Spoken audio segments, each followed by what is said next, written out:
আচ্ছা, তোমরা সবাই জানো তোমাদের রিপোর্ট কার্ড দেয়া হয়েছে। কিসের ভিত্তিতে রিপোর্ট কার্ডটা হয়েছিল সবাই জানি তো আমরা? বিদ্যানিকেতনে কে কেমন পড়াশোনা করছি তার ভিত্তিতে রিপোর্ট কার্ডগুলো তৈরি হয়েছিল, যেখানে 5টা মেন পয়েন্ট ছিল: পড়া বোঝার প্রতি আগ্রহ, পড়া দেওয়ার প্রতি আগ্রহ, বাড়ির কাজ করে আনা, পরিষ্কার করে গুছিয়ে লেখা, উপস্থিতি। এই 5টাতে যে নাম্বার দেওয়া হয়েছিল 5 5 25 নম্বর। তো 25-এ যারা বেশি নম্বর পেয়েছিল তাদেরকে জিএস বানানো হয়েছিল। প্রত্যেক মাসে একটা করে জিএস বানানো হচ্ছে। তো তোমরা এখন এই ঘরে রয়েছে ক্লাস 8 এবং এই ঘরে রয়েছে ক্লাস 7।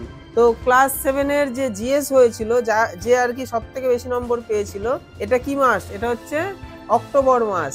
এবং ক্লাস 8-এ যারা রিপোর্ট কার্ডে সব থেকে বেশি নম্বর যে পেয়েছিল, এই দুজনকে এখন জিএস ব্যাচ দেওয়া হবে। এই জিএস ব্যাচটা তোমরা 1 মাস তোমাদের কাছে রাখবে। 1 মাস পর নতুন জিএস যে নির্বাচিত হবে, মানে যার নাম্বার বেশি থাকবে, তাকে তোমরা আবার এই জিএস ব্যাচটা পড়িয়ে দেবে। তো জিএস ব্যাচটা সবাই খুব যত্ন করে রাখবে। একটা ক্লাসের জেনারেল সেক্রেটারি জিএস এর দরকার আছে। কেন দরকার আছে? প্রচুর কাজ আমরা দেখতে পাচ্ছি যেগুলো জিএস এর জন্য খুব ভালো হচ্ছে। জিএস মানে সে ভালো পড়াশোনা করছে, তাই তো সে জিএস হয়েছে। এবার সে জিএস হওয়ার পর কত কিছু সে মেনটেন করছে, তাকে লাস্টে সবার খাতা দেখার সুযোগ দেওয়া হচ্ছে যে সবাই কে কেমন পড়া লিখছে।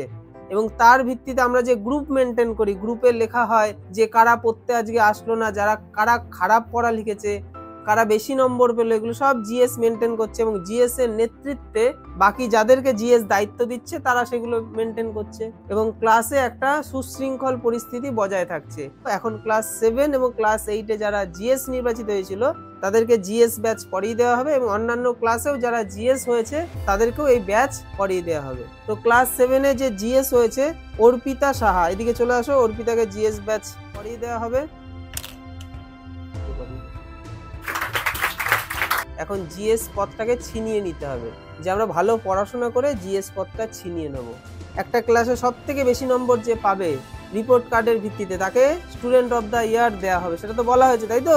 তো স্টুডেন্ট অফ দ্য ইয়ার মানে এটা একটা বড় অ্যাওয়ার্ড। সেই স্টুডেন্ট অফ দ্য ইয়ারেরও একটা এরকম ব্যাচ দেওয়া হবে, যে ব্যাচটা পার্মানেন্ট সে বাড়ি নিয়ে যাবে, এবং তার সাথে তাকে একখানা মেডেল দেওয়া হবে, একটা ট্রফি দেওয়া হবে। এই সমস্ত কিছু আমাদের এই পড়ার জায়গাটা একটা বড় খেলার ময়দান। খেলার ময়দানে যেমন আমাদের বারবার যেতে ইচ্ছা করে, মনে হয় কখন আবার ময়দানে যাওয়ার সময় পাবো, সুযোগ পাবো। আমি এটাকে ঠিক সেইটাই বানানোর চেষ্টা করছি, যে আমরা ভালোবেসে এই জায়গাটাতে আসবো।